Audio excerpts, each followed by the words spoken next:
Hello there, and welcome back to the Sky Guys podcast. We are here for week three of the Star Wars Video Game Club as we continue our journey through the first Knights of the Old Republic. One more, your host, Mike Phillips. With me, as always, now as part of the Sky Guys KOTOR party, Max Roberts here with us. Max, how are you? I'm good, Mike. Happy to be back for another week of KOTOR. Yep. Also here with us today, one of the most esteemed arbiters of the Manaan legal system, Nick DeLessio, is here. Nick, how are you? I plead the fifth. Alrighty then. Apparently not possible in Manaan, but we'll get to that. Yeah, Manon, like for the uninitiated, Max is actually a lawyer in real life. So this is right up Max's real life window to be settling legal disputes on Manon. Yeah, but we'll get into it, but their legal system is it seems to have some fewer rights than ours does. But we'll get there. Yeah, for sure. And Nick, people want to subscribe with the Sky Guys. They can do so Apple Podcasts, Google Play, TuneIn, Spotify, Amazon, all your suspects. Simply search for the Sky Guys for your podcast platforms. You find episodes there, and you make sure you subscribe because we're crossing the halfway mark on the KOTOR journey today. Before you know it, Pete and Nick Ferretto will be back, and we'll be going through some more fun stuff there. And Pete always says how easy it is to describe. So I'm gonna for the video viewers, so subscribe to the video viewers. I'm gonna show you how easy it is to subscribe. It's on Spotify. Oh, Yeah, he's doing the visual aid. He's gonna push the button right there. You just push the button. That's it. That's Yes. all it takes. Yeah, you watch the Sky Guys podcast on the YouTube channel. You can see Nick just did there. And Max, what the social media? How can people keep up with us over there? you can follow us on at Sky Guys Podcast or email the podcast at skyguyspod@gmail.com. Yep, we can also get to our social media comment of the week here. And this is a very rare Threads comment. So this is our discussion like 2 weeks ago about the Luke Skywalker recast. It's from Sean Dam on Threads says, recast every single one if you want to keep making stories in that time frame. Characters get played by different actors all the time. And Sean has been saying the argument I've been saying for years, Max. That Yeah, I mean, I think that there is still a lot to explore, especially in the new Republic era prior to the sequel trilogy, and of the three, actually of the original cast. I mean, Mark Hamill's the only one. I guess Mark Hamill and Harrison Ford are the only ones that are still alive, right? Because I mean, which Billy D's floating around there somewhere. fair enough, but of like the main five, right? Because I forget his name that played Chewbacca. He passed away. Carrie Fisher obviously passed away. So I'm all for recasting them, even if you want to do like the weird visual imaging where you like put the older heads on the newer people, like the CGI. But just I think telling more of those stories is what a lot of fans want. Yeah, and Nick, this Mandoverse movie coming up here, and we have the situation with Eric coming together to stop Thrawn. It'd be very weird if Luke Skywalker is not involved in that. Yeah, I think Luke Skywalker definitely. You would think, because I mean, isn't the whole heir to the Empire what they're pulling from is pretty Luke heavy as well? Yeah. But just to the point of that commenter, like people forget that like Ewan McGregor's not the original Obi-Wan. The recasting can work. So I'm all for recasting. I don't think we need to waste money making CGI face replacement things. Just new casting. It's easy. Again, we saw as an Andor, Benjamin Bratt was just fine as Bail Organa. Yeah, very similar. All right, let's get some Star Wars news, Nick. You got a couple of things here I think of interest. Yep. So starting us off, speaking of Andor, Andor reached number one on the Nielsen streaming charts for the week of May 12th to 18th, recording 931 million minutes watched during the drop of the final batch of episodes. So Andor made it to number one, Max, as it closed out. So the strategy worked for Disney to drop them three at a time. It certainly has, and I like that better too. I think it keeps up the suspense, but it also allows you to binge them a little bit more quickly as opposed to every other week, which I think is too much like regular TV for those of us who are too impatient. Yep. What else, Nick? So we also got in an interview with Variety, Kathleen Kennedy said that the future of Star Wars storytelling has changed post Andor, saying, I really think that now we're in a position where it's broadened the possibility of stories and filmmakers we can bring to tell stories that mean something to them. It doesn't necessarily have to connect to every little thing that's been done in Star Wars. It can actually be a standalone story that then builds into many, many other stories. Max, I'm very happy to hear those comments. It sounds like they got one of the lessons out of Andor correct that they are going to apply to Star Wars moving forward. That like everything does not need to be connected to everything. Like we can tell a story in a different corner and bring stuff in as it fits. I think that also applies to Skeleton Crew too, which was kind of an underrated gem. Like, didn't really have to do with most of the known Star Wars universe. Didn't have any characters that we saw in other media, as far as I can recall. Yet it was really good. It was well liked by fans, underwatched, but well liked. So I think it shows you can tell really good Star Wars content without it having to be core Star Wars. Yeah, Nick, combine this with great writing. I think we're heading in the right direction with Star Wars finally. Yeah. And it's funny 'cause of all the shows too, we're like Skeleton Crew, that's the one that, but it's a perfect example of its own story, and it was great. It was fun.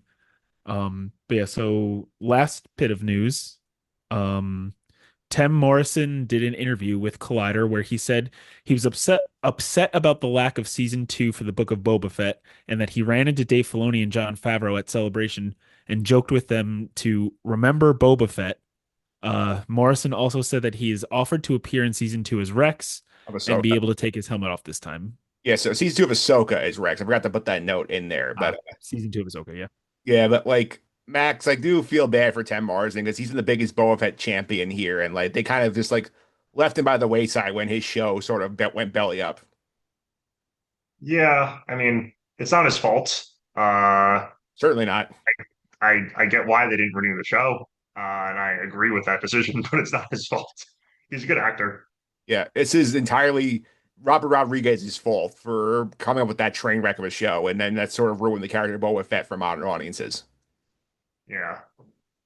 Because Uh, well, now we have like the full Mandalorian, Din Djarin, I think is kind of doing the things that Boba, in theory, should be doing. yeah, Nick, for sure, I would say like the washed up Boba Fett we got in the show did him no favors for bringing the character back. Yeah, and it's like it would be easy to blame him being like, oh, he's just not a very good actor, but he's done enough as Boba Fett and as Jango Fett, and to show that it's not on him. And like, and what a letdown, because Robert, when you think Robert Rodriguez doing Star Wars, like you would be like, oh my God, this should be a perfect fit, but for some reason it just did not work. And it's funny, Max, because Robert Rodriguez did the episode where Boba Fett like basically got his armor back and was kick ass in season two of Mando, and then they said, okay, you have the show, and then he came up with that. Yeah, I guess he has his moments. Much like, there were some good moments in Boba Fett that were not just Mandalorian episodes, but he couldn't string together a full series. Yep, that it for the news, Nick. Yep, that's all we got for this week. All right, let's go on to week three, Knights of the Republic. We're continuing our planet series. We go to our next two locations to get star maps here.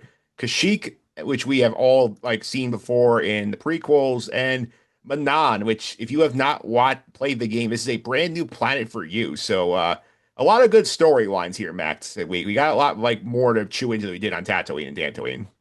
Yeah, I think these are both, especially Manaan, are much more fleshed out planets. Tatooine actually, like I think you mentioned this to me, Mike, but going back, it was a smaller map and a smaller planet than I remembered. Kashyyyk and Manaan felt a lot more meaty.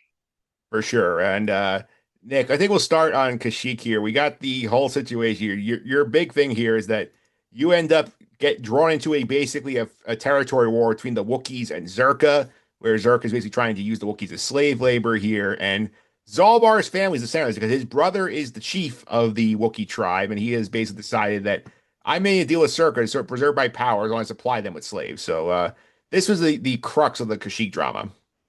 Yeah, you also learned that Zalbar was banished, and when you first arrive on the planet, he's a little bit hesitant. He's like, I should probably tell you guys something. I'm not really welcome here, and you have to, deal with that family drama on top of it. Have Prior to this, is this the first time Kashyyyk is being explored just like in Star Wars in general? Because it's at this point, Revenge of the Sith Has not out yet. is not out yet, and that's the first time you see Kashyyyk, or No, no, Oh, no. no? Star Wars Holiday Special, 1978. Oh, of course. yeah, we My got mistake. his family are there. We got to see like I see Life Day. Yeah. Right. But you don't really see the full planet. I think this might be the first time, unless it's in Battlefront 1, which I don't recall. Yeah. My mistake. Sorry, that fever dream of a holiday special I always, forget about. But yeah, so it's cool to see Zalbar up until this point hasn't really doesn't really give you much. You try to talk to him on the Ebb and Hawk, he's just like, nah, I don't want to talk. He's really not bringing a lot here. So this is kind of his first time in the story to have his time to shine a bit. Yeah, so basically you land there, you start hearing about the Zerka stuff, and then like you at first you respect his wishes to leave him on the ship, and then like Karth, whoever's with you, is like, hey, he was kind of cranky. Maybe you should bring him. And then that triggers the rest of the story where like he's held in there, and Chundar says, like, okay, you want him back. There's a crazy Wookiee down on the planet who's causing problems. Like, you kill him for me, and like we'll let Zalbar live, and you can go on your merry way. So you take permission because that's where the star map is. So this is a lot of intrigue here. You do find out, Max, that the missing Wookiee you're dealing with is the father of both of them, and he's basically banished once he learned the Chundar's deal Yeah. with Zerka. So what had happened was that Zalbar had found out that Chondar, Yeah, his brother was working with Zerka Corporation, selling the Wookiees into slavery. Zalbar had tried to tell his father about it, who was chief at the time. His father didn't believe him. Zalbar lashed out at his brother and his father, and so Zalbar was banished. And then, sure enough, Zalbar is right. His father finds out, and his father gets banished to wander the Shadowlands, which are like the ground level of Kashyyyk, like where I guess all the trees cover it, hence why it's the Shadowlands. And his father is kind of, I wouldn't say his father is like deranged, but he's he gone mad has from gone, being isolation.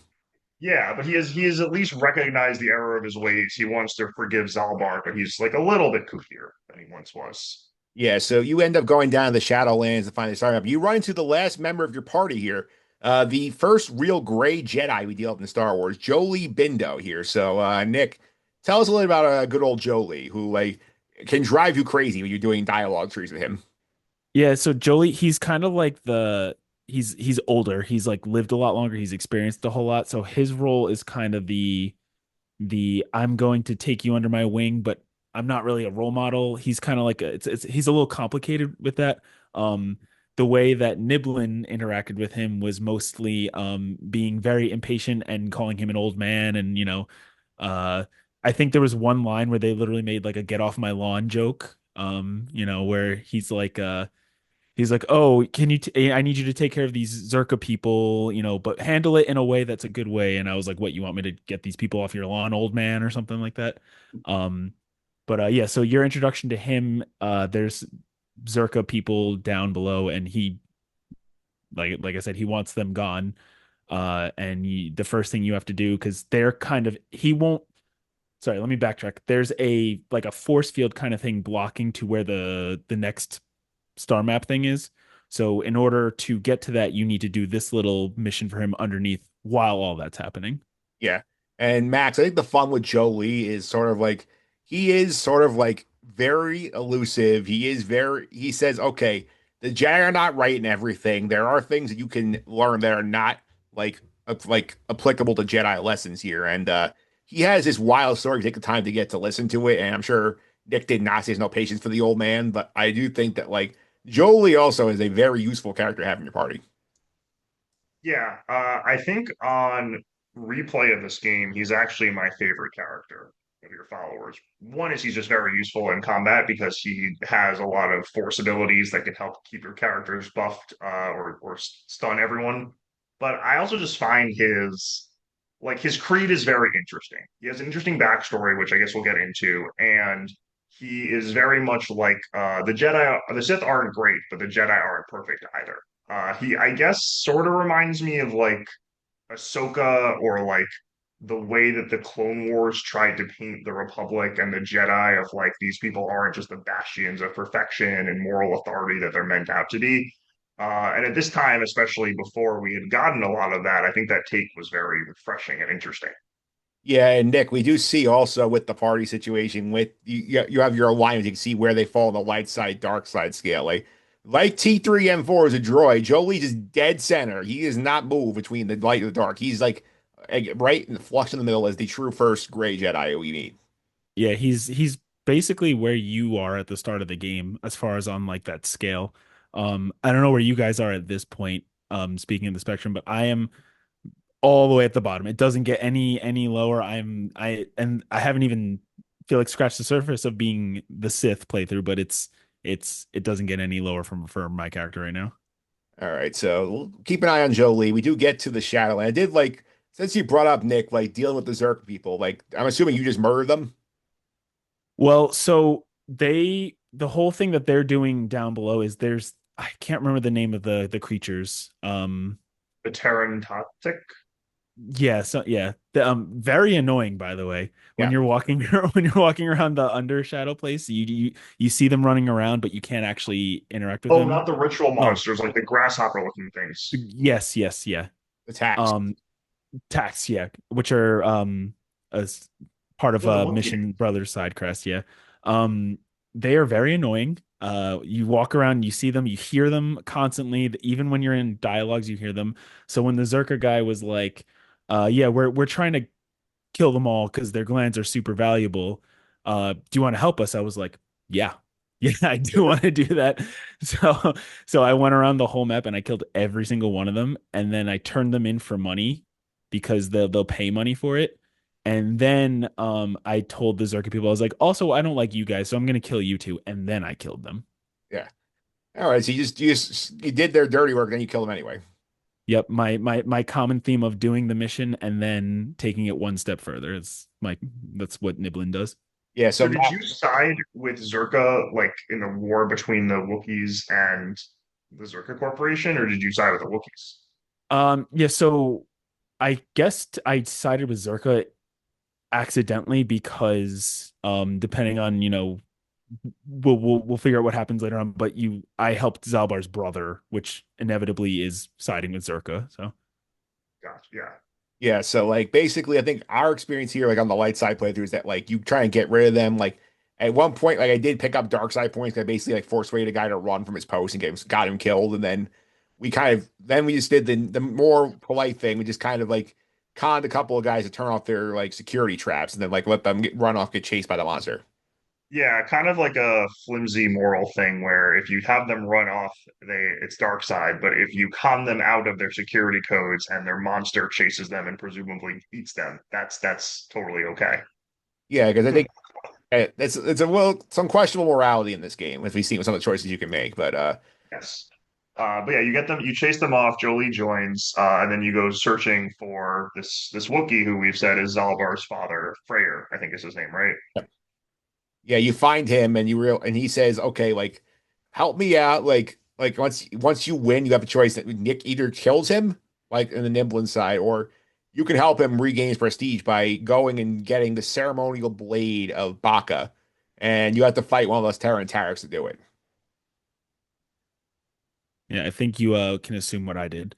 Yeah, you did. Um, there's an interesting piece of lore that was given about Wookiees though, where prior to getting down there, like uh one of like the reason Zalbar got banished was because he used his claws. Yeah. And apparently using your claws to attack is very not okay in their culture, in their society. And then it's interesting once they get banished, they almost kind of go mad, like they get like very animalistic, and that's kind of where you see his father. He's kind of half in, half out. He's not fully there yet. And that's where you know, when I interacted with him, I was like, guys, he's too far gone. We got to kill him. And Jolie's like, are you sure you want to do that? Because I think we can help him. I'm like, no, no, no, no. This guy's crazy. Stab. And then that was like the end of that. Yeah.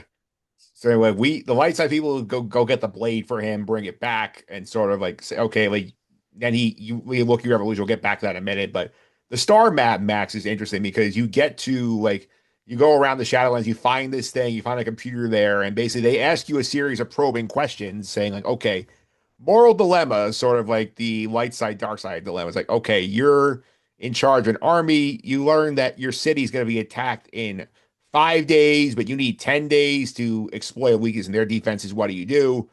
Light side, you answer the questions wrong. You have to deal with battle droids. Dark side, you give the people up. You basically get right, as fast past the star map.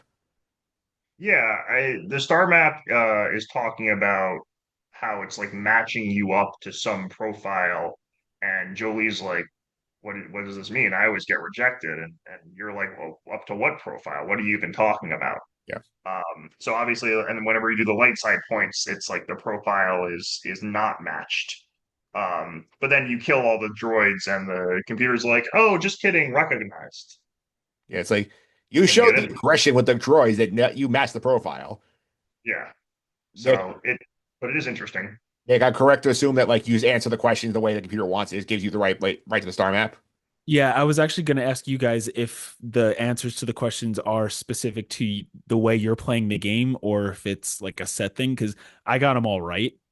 And It's I good. like just passed everything first try because it's like I chose the questions that I thought Niblin, who's being a Sith, would answer. And it just first try every single time. He was like, the computer was like, yeah, that's you. This feels right. Yep, here you go. Here's the map.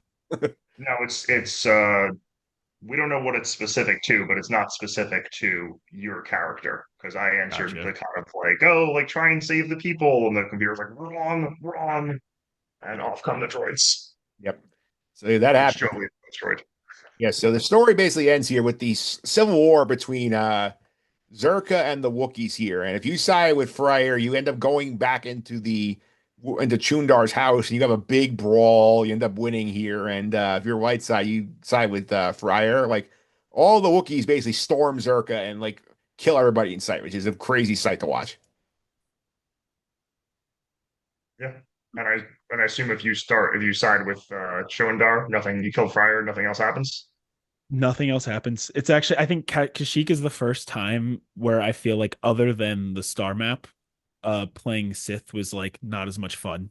Where I'm just like, I just like, uh, they go up, Zalbar's brothers like, hey, thanks for helping me out. I'm in charge now. I'm gonna make sure everything's good to go. We're gonna work with Zerka, and then the Zerka people go up to you, and you end up in their base, and they're like, hey, thanks for helping us out. We're gonna good job, we're gonna keep you in mind or whatever, like here's a gold star or whatever, and then you can't go back into the like Village. the Wookiee the air. Yeah, you can't go back into the village after that because there's, I guess you just, I'm just not allowed to. The Zerka company people would not let me back in, so it was much less eventful this time as a Sith.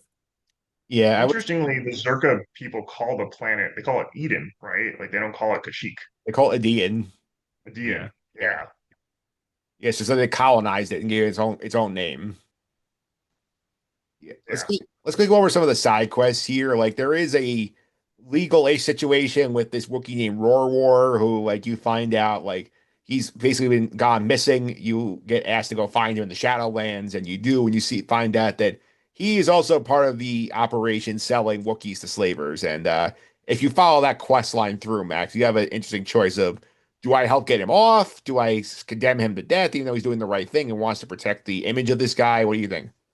Well, so it's that Roar was killed by another Wookiee whose name I forget, who's like standing trial, but he killed him because Roar was selling the Wookiees into slavery. So it's like, do you want to protect Roar's image and sentence this guy to death, which is what he wants, or do you tell the truth? I told the truth because I thought that that was better, and this guy deserved to have his image tainted. Um, but it's interesting because this like there's one person who's like Roar's brother or like Roar's his hero. He's well respected in the tribe, and it's sort of like this reputational shakeup. Yeah, I think it's like the little brother is the one who thinks Roar is the hero. The big brother is the one who killed Roar. That sounds right. Yeah. Yeah. Nick, did you deal with this side quest? No, I think this is one of the ones that I actually missed, and I think I missed it because, You got locked out of like it. it, yeah, like I said, Kashyyyk was the first time where just like running in and being a dick and killing things, you actually got like missed a big chunk of stuff. So this was one that I actually just completely missed. Yeah. Also, we got there's this one poor dude who's on the port who basically gets like basically like conned into being like an indentured servant to a merchant who like killed the rest of his party and is like, this got to come back and bring the credits and then you can go. So I didn't actually finish this one, but like what my mission was because I didn't finish it before the Wookiee Revolution, and apparently like Yeah, this me either. he just ran away. Like he got out of this situation. Okay. So That, what happens? You find a droid that has like it has like video or like an audio log saying that like um that he was there and that he led them down there to a trap and he killed them, and like it was this whole thing. So you bring that droid head back to them, and you play it for him, and he's like, "Oh my God, you set this up, you got these people killed, like, oh my God. And then the game gives you an option to be like, no, you should spare him, like, keep him enslaved, whatever, blah blah blah. Or you can just say, hey, screw Kill this him. guy. You should kill him. So obviously I picked that one. And then he just shoots him down, and then he's like, well, I guess I can't set up shop here anymore, so I'm gonna leave. And then that was the end of it. Yeah, did you get dark side points for encouraging the murder? Absolutely. I just wasn't sure because like that guy kind of had it coming to him. Yeah, I mean, yeah, I think because you get dark side points for just saying yes, kill him. You would get light side points if you're like he messed up, but like there's a path forward for him. Then I guess you would get light side points. Yeah, and the last one Kashyyyk is another set of like another one of these random sets of Mandalorians hiding on down there killing Wookiees, and you get asked to solve the problem. And they basically are cowards, and they wait till you have no weapons drawn to pop up from the invisibility, try and attack you. which is very annoying. But because it's like turn-based combat, then you just re-equip your weapons right when they attack you. Yeah, Um, yeah. but So it's still kind of annoying because you got to go through the menus and re-equip everything. And yeah, you have to pause the game, go through okay, this one, this one, this one, and then like queue up and then go. yeah, And these Mandalorians suck. They're not very good. yeah, I think they're just like hunting the Wookiees or bullying people, but they are in fact cowards. Yeah, they're big cowards here. And Nick, let's go on to Manaan now, which is a brand new planet here. And I will say some of the best gameplay in the game, some of the worst gameplay in the game as on this planet. So, what's your takeaway on general thoughts on Manaan, which is a water-based planet with a species called the Cellcat, who I mentioned last week or 2 weeks ago when we first discussed this, that their species, I think, makes its live action debut in the Acolyte with a Cellcat Jedi there. And like this planet like seems to be at the center of a dispute where like they're trying to stay 100% neutral between the Jedi and the Sith, who both were there looking for like medical supplies. Yeah, I thought it was super interesting because like you for that exact reason, like they're trying to stay as neutral as possible. So the way their court system works is pretty interesting, which I'm not the legal expert on this panel, so I won't say too much about to that, but it's because they're trying to stay so neutral, it creates a lot of interesting scenarios where like they interpret their laws how they feel would fit best to staying neutral, not necessarily what's right or wrong. And I like this is one of my favorite planets because I like it when this game allows you to just go around and talk. Like this, there's no real action on the surface of the planet. Or well, it's not on the surface, but the thing that you're on. It's the action really goes once you go underwater. And you hinted that there's a part underwater that's maybe the worst gameplay part of the entire game. Um, but yeah, no, I like this planet for that reason of it really lets you role play, it really lets you talk a lot, and there's a lot of gray area for this game that's been pretty black and white so far. Yeah, I think the Yeah, whole legal system, Max, is very much like, okay, here are some gray area scenarios. You want to see how you navigate them. And I think that's one of the intrigues of this planet, if you like that kind of stuff.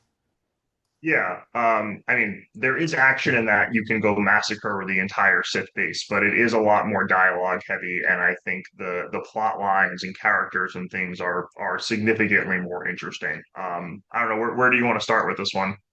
I think we should start. I think in terms of the legal system stuff here, I think we start with the probably the best written side quest in the entire game is the Sunry murder trial, which I don't think you get triggered unless you have Jolie there with you, and like you basically find out that this guy who's an old crippled Republic war hero named Sunri is accused of murdering like a young Sith named Lhasa in a hotel. We see that like there's witnesses there. You can talk to the hotel. You can talk to the bar, talk to like the maitre d' of the hotel, and like you can do a lot of like investigating here, and like you basically figure out like, oh, he actually did it, and your dilemma is like the penalty for this in the game is death. Like so on Manon. So like your choice is with Sunri is do I cover up the murder and let him get off and defend him, knowing that like I'm letting a murderer off, or do I let him fall on the sword and sentence him to death? He probably not deserve it. We figure out that the Sith he's with is also a spy. So, Max, I think as the legal guy, I'll go to you first here. How did you handle the Sunri trial?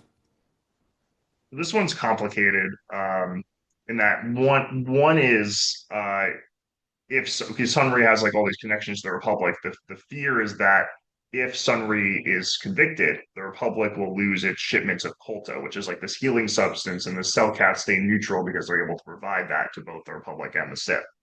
Um, and Sunri also, I mean, the woman that he killed was a spy. She was a dark Jedi, and he was having an affair with her, and he went to go like end it. Um, so the first issue with this one is that during the trial, Sunri is told to take the stand by the Sith attorney effectively. And obviously, in a criminal case, a defendant cannot be compelled to testify against themselves. And one of the reasons for that is that, other than saying you don't want to say something incriminating, you don't want the defendant to commit perjury.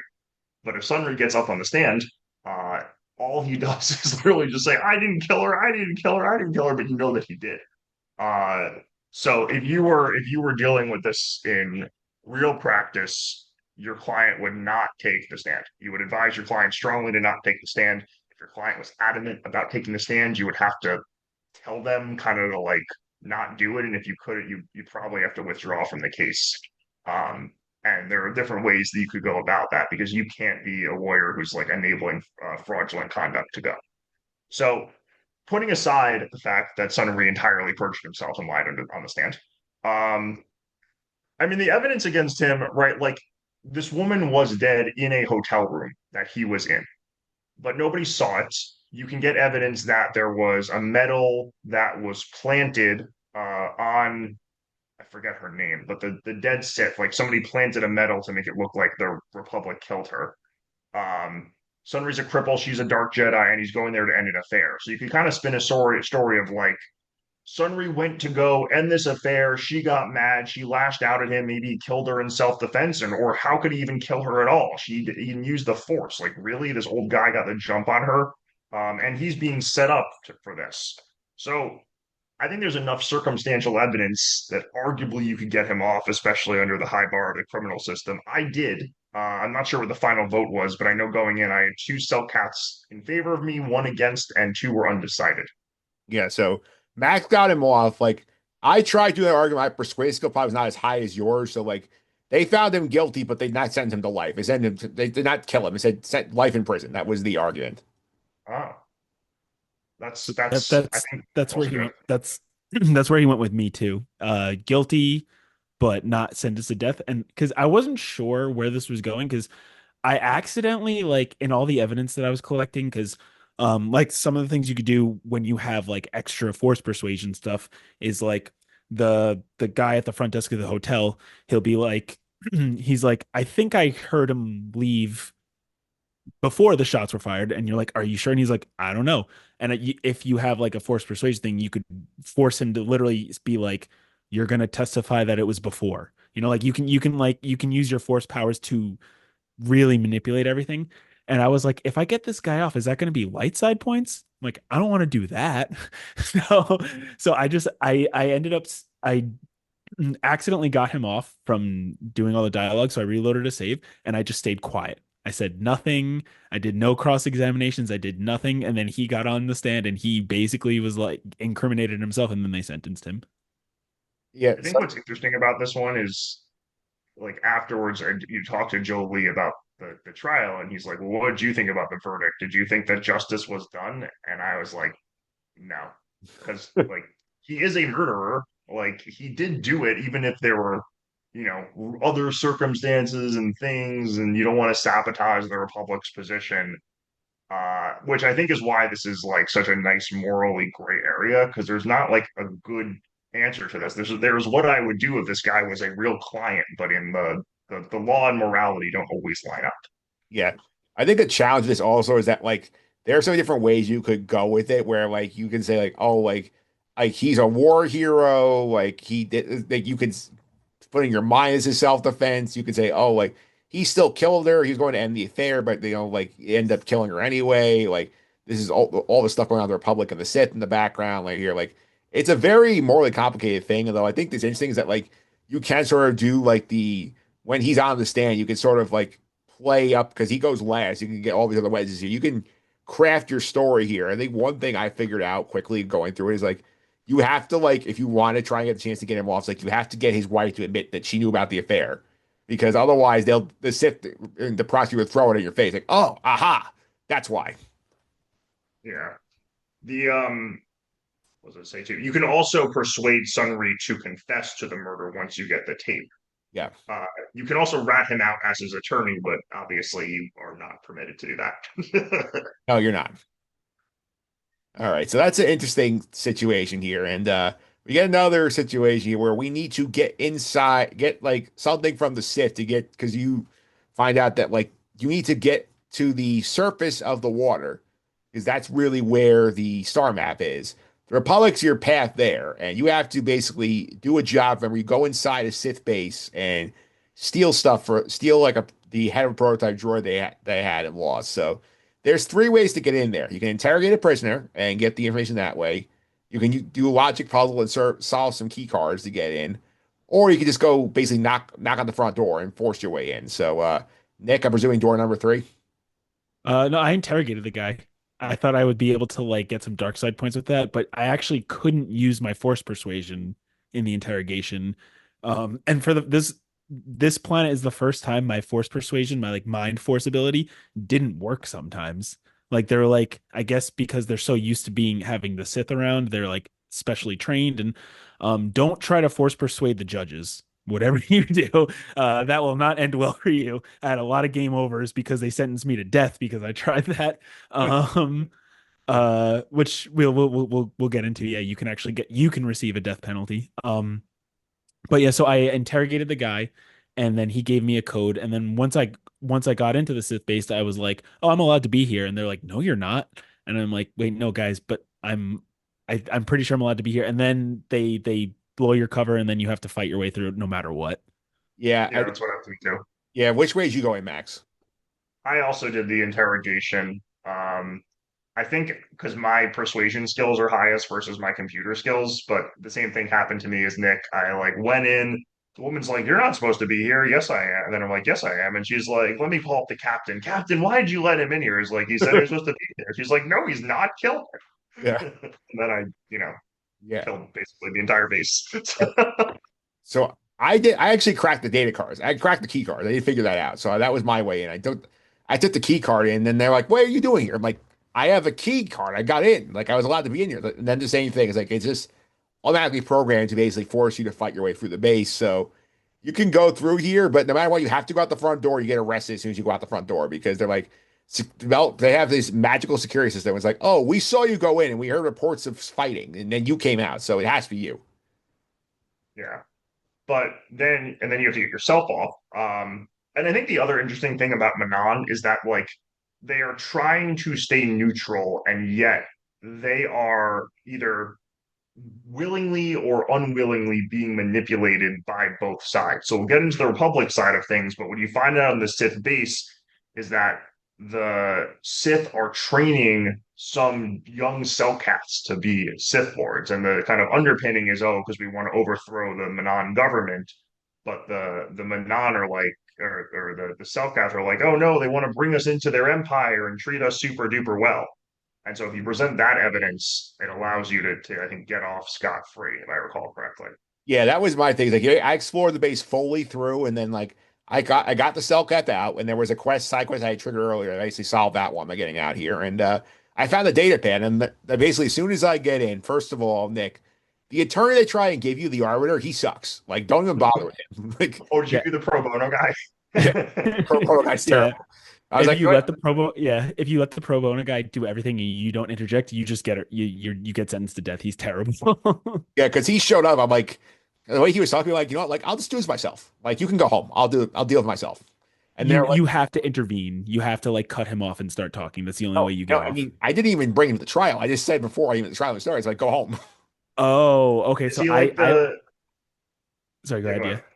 Yeah. Yeah, Max, I was right? saying, is he like the my cousin Vinny guy, where like he's the pro bono attorney, he gets up, he just like starts stuttering all over the place, and you're like, oh, I need someone else.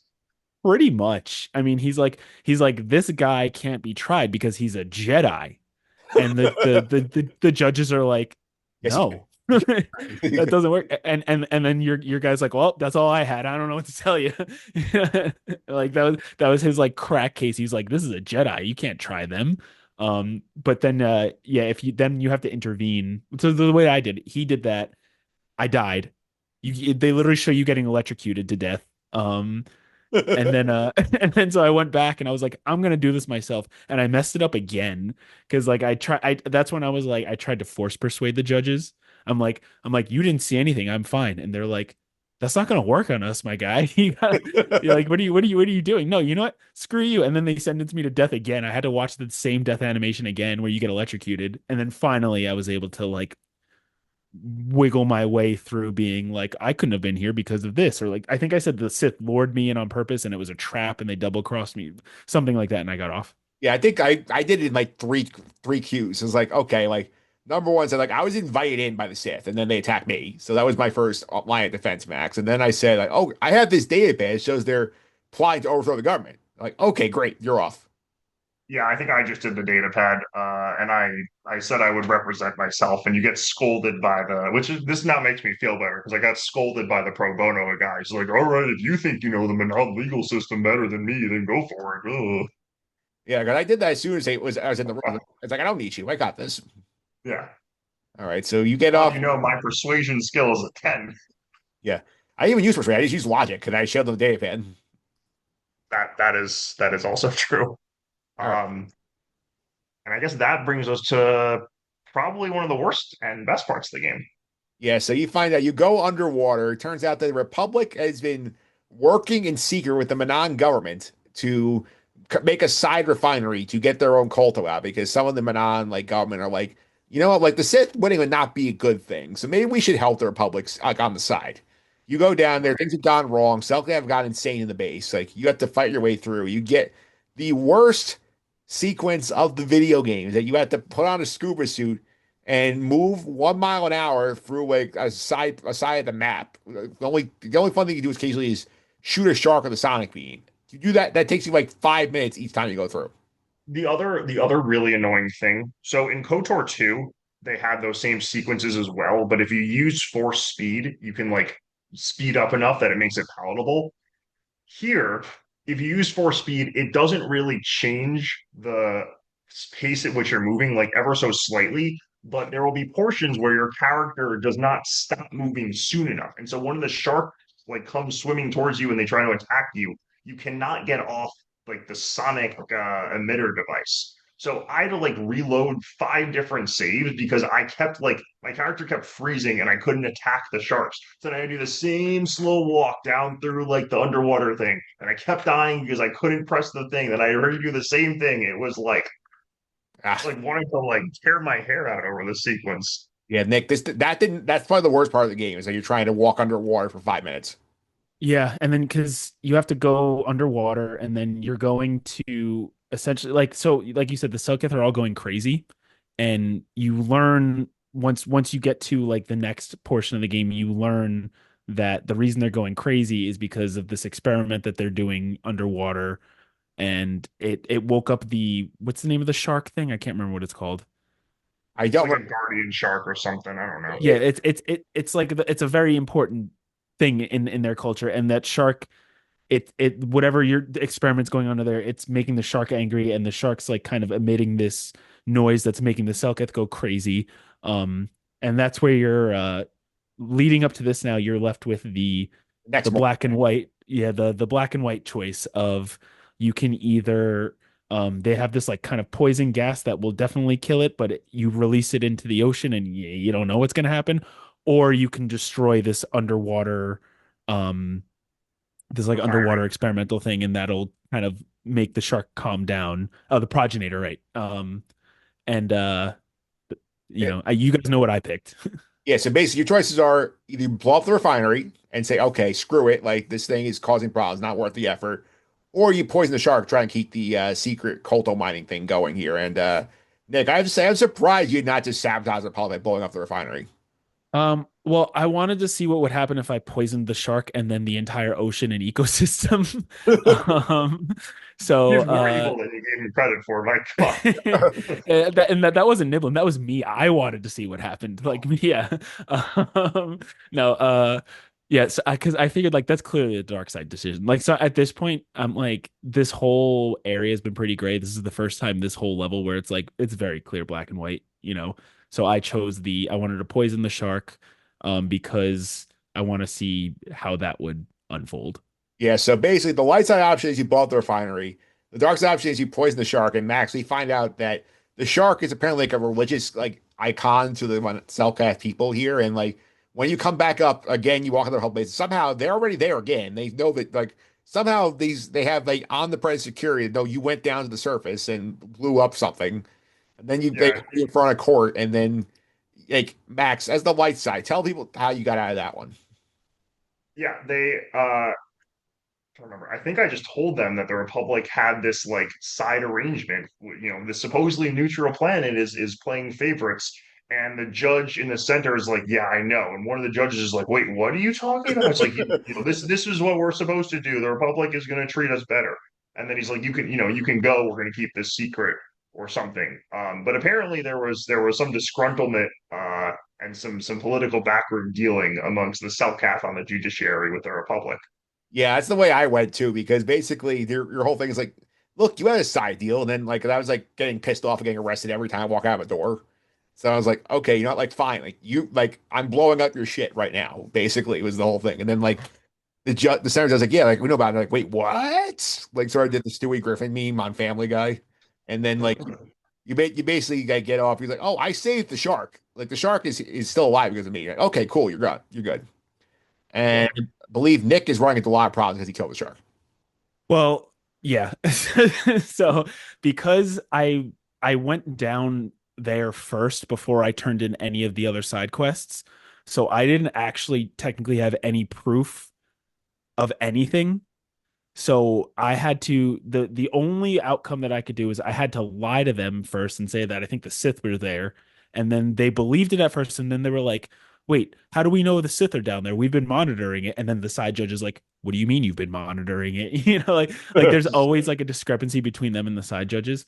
And then basically I had to admit that I killed the shark, I poisoned everybody, but I know too much now. So if you're going, so you can't kill me because everybody will know that a Jedi is missing, and you can't side with one or the other because it'll help the other one, and you can't banish me because I know too much. I'll just spill the beans when I leave. So therefore, you got to just let me walk. And they were all just kind of like, "Damn it, you got us." Very um, fancy. but but because of that, now when I walk around the planet, none of the Cellcath will speak to me. Like even the ones that give you quests. Like I wanted to turn in the Mercs. you find out the Merc quest. Yeah, I wanted to turn that in, and Nicholas was just like, "You might have been proven innocent, but I know what you did. You piece of shit. Get away from me." Yeah. And that's basically how every interaction goes. But before we go on, we skipped a part. Um, there was a cutscene with Malik at this point, and he sends Darth Bandon after you, Number two. and and so before you even leave the underwater thing, you confront Bandon, and then you have that fight there. Yeah, and Darth Ban's the guy who killed Trask. We got justice for him. Put it on the tracker. Justice for Trask. I think that's the third or fourth time you said that now. That's interesting because there's this other side quest where you can join like this secret bounty hunter organization. So in between doing all these quests on Manon, I was doing these like bounty hunter quests. And so I actually fought Darth Bandon on Tatooine by like the Crate Dragon Cave doing that. But you're right that I think you're supposed to fight him on Manon. Yeah. So yeah, because I think that quest is a dark side quest that you're going down.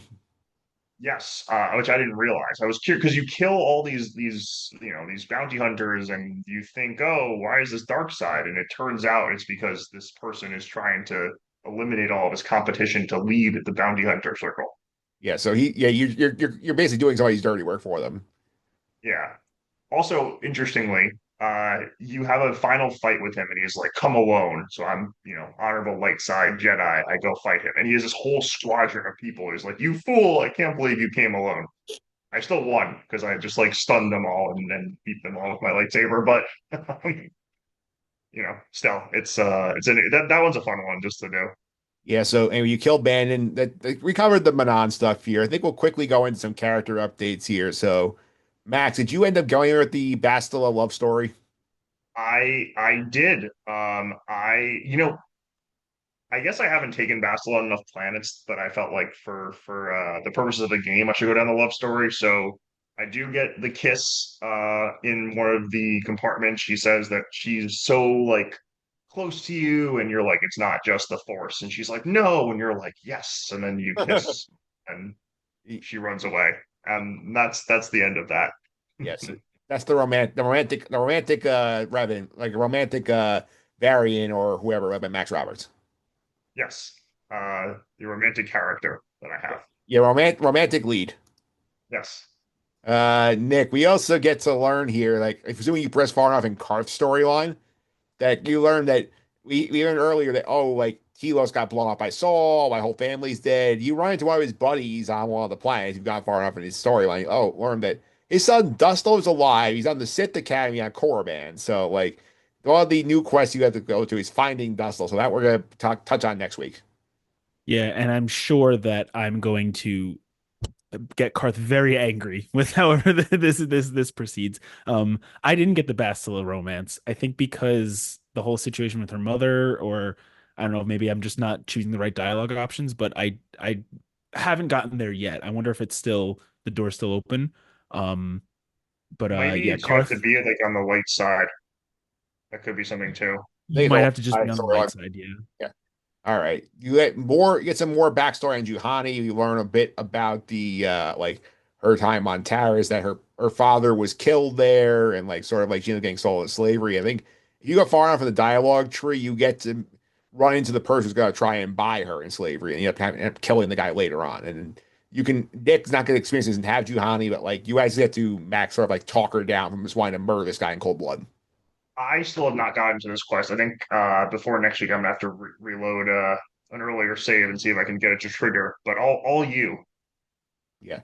Yeah, so it's a fun storyline because like you see and then like he shows up and attacks you and then like you have to beat him and she's like, I will murder him. And like you can't do that. Like we want you staying on the light side path here. And then like he just sort of lunges and you kill him basically.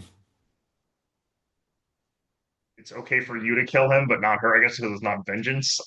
Yeah, it's like it's self-defense and he attacks you. Ah, all right. I guess that works. That should have been Sunry's defense, but alas. Nick, the early Joe Lee backstory. I think that's fun where you get to like hear some of his stuff. Apparently he's fought in the War of Exar Kun and he's talking like offhandedly about how he fell in love in the past. So like you got some interesting stuff to pull out Joe Lee. You can deal with Yeah, and then like back random like musings. yeah, he again he's kind of filling the role of like the grandfather of the group, like the guy who's like where Canderous is like here's my epic war stories. Jolie is more like here's more grounded life lesson type things. And because Niblin is the way Niblin is, every time he talks, I'm just like, are you done, old man? Like, can we? Or what's your point here? And he gets so mad. He's like, not every story has to have a point. Sometimes you just want to talk. And I'm just like, okay, well, maybe don't next time. And I think I might have accidentally permanently logged out of his future, but we'll see what happens. And you definitely lock the rest of that story out. I might have, yeah. All right. I like his stories. I mean, I think it's this nice expansion of the EU, but obviously you can see. I don't know. He's again he's a very interesting version of the Jedi Order where he's married, he's questioning things. I mean, are we going to talk about the end of his story yet, or is that next week? We can do that next week. Okay, yeah, he I think has one of the most interest. I think he's just one of the more interesting characters, and he's certainly the most interesting of like this is a I don't know. You wonder like what the Jedi Order would be if more people like that were in charge. Like he almost reminds me a little bit of like a Qui-Gon type. A little bit. Yeah, I could see that for sure. And Max, we just heard Nick talk about the Canderous war stories here. Any of his war stories intrigue you? I mentioned the one last week where he blew up the asteroid and it ended up being like a living organism, like maybe like a Yuuzhan bomb ship. Um, he also was he mentions like riding the Basilisk droid. But you start to see kind of near the end where he's talking about the work that he did for Davik, that he's like, I feel like I've kind of lost some purpose in my life. Um, and then you guys did not encounter his former colleague yet, right? It never triggered for me. So if you want to take the lead on that one, Sure. So at some point you encounter his former colleague, and he's like, he survived this battle where Canderous thought his entire squad was dead. And this guy is very pissed off at Canderous because he's like, you abandoned the entire squad to die because you were seeking glory. And he's like, I wasn't seeking glory. I just wanted to end the battle efficiently by attacking this, I forget what was attacking them, but it's like, I wanted to attack the ship. I saw an opportunity and I took it. I wasn't trying to seek glory. I was trying to save more lives in the long run. And this guy doesn't believe him, and so he wants to challenge Canderous to a fight. You go to Tatooine, and you either can have the fight, kill Canderous' former war buddy, or talk him down and be like, Canderous made like a good tactical decision.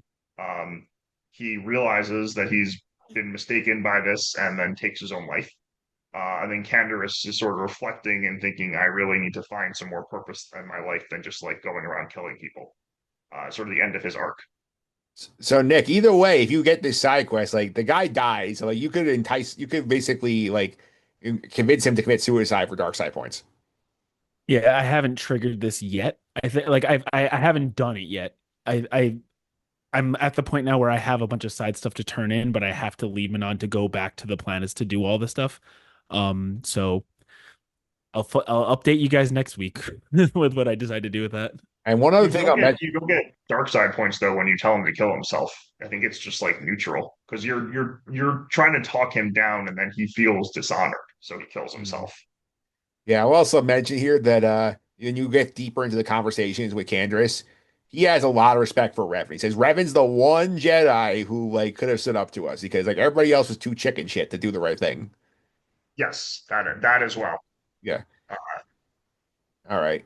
We can end here on the last one here is that we teased this last week. Mission's brother and the Tac Clan, you bring them back to Tatooine. Like he says, great. Like I'll go get it. And then you come back. Like he says, come back later. I'll have the Yale. Then you come back later. The guy in the shot there, the Rhodian who's running the things like, hey, like Griff said he didn't work out. Bye. And I don't think you're getting your money back. So you got grifted. I did get grifted. And then Mission, I think, kind of comes to the realization she's like, I'm okay with this. I realize my brother wasn't all he was cracked up to be, is what it is. Nick, did you do that? Finish this yet? No, I have to turn it in. That's like I literally saved Manon when I finally was able to not be exiled from the planet completely, and then I came here. So I still have to turn that in. Yeah, once you do, I'm sure you can explore like the dark side path and really turn Mission further against her brother with that. I want to know if she's gonna let me try to kill him. She wouldn't let me the first time, so But we'll see if she lets me the do it this problem with the time. quest is if you do trigger the quest, he leaves. You really cannot physically kill him. Ah, I Yeah, see. So maybe it's never just to the be found dialogue with again. Mission afterwards that's different. Yeah. Yeah, it's like you can go a different path in the dialogue, but like once he leaves, you basically go back into the Zerko office and they're like, "Oh, you look are you Griff's friends? Like he left and said the ale didn't work. Sorry." Mm. He's like, "You invested in him. I hope you're not gonna see any credits." And I killed a lot of innocent creatures for that quest too. Yeah. You didn't have to kill any of them. I think you can get the things in a chest, Yeah, but it's in a chest behind where the you send them running to their doom. right, but I killed every single one of them. So I made a whole species extinct for Griff. So we'll see what happens. So, guys, we'll be back next week for week 4 of Knights of the Republic. We'll go to Korriban, but as an important thing to remember here, we are at a point in the game where like, when you take off for Korriban, you get hauled in by a tractor beam by the Leviathan, which is Saul Carrot's ship. And the first part of next week, Max, we're going to have to escape the Leviathan before we can continue on our merry way looking for the last final star map. Oh yeah, and this is basically the climax of the whole game. So I'm very excited to talk about the escape from the Leviathan ship. The big turning point next week. That's this. So where I think I said last week, I kind of forgot everything in between. Next week is where I'm like, the memories will pick back up again. And I think I know what's happening next week. Yeah, I think you'll have a lot of fun with your dark side playthrough, some of the options you'll get on the Leviathan. Yeah, that's what I'm curious about because I've never done that before. The only time I think I played this game once 20 years ago and it was light side. So All right, so we'll be back next week to cover all of that. And I want to thank you guys for coming on here. Nick, people want to follow you on the Twitch. How can I do that? yeah, so go to twitch.tv/ the recovery room and that's where we're playing KOTOR. So if you want to see where we are ahead of the episode before the episodes come out, that's where you go check it out. Yep. And Max, one more time, people want to follow us on social media. How can I do that? At Sky Guys Podcast or email the podcast at skyguyspod@gmail.com. Yep, you can also follow me on social media at mphillips331. It's MPHILIPS331. This is going with Justin the Suffering Podcast, getting ready for the NBA offseason here. So a lot of intrigue with the draft. The Knicks going to be making some moves. As of record time, they don't have a coach yet, but Nick, I think it's a very fun spot to talk NBA. Yeah, and I can't believe that the Pacers or the Oklahoma City won. It's crazy. Oh my God. Yeah, by the time We're you're listening to this, the finals will be over. yeah, I know we're recording this before the game, but yeah, that's yeah. They were recorded after game five, where the Thunder are up 3-2. So you want to make a bold call, Nick, and say who wins the finals. Yeah, it's gonna be OKC in 7. That's my take. OKC in seven is the bold take. Okay.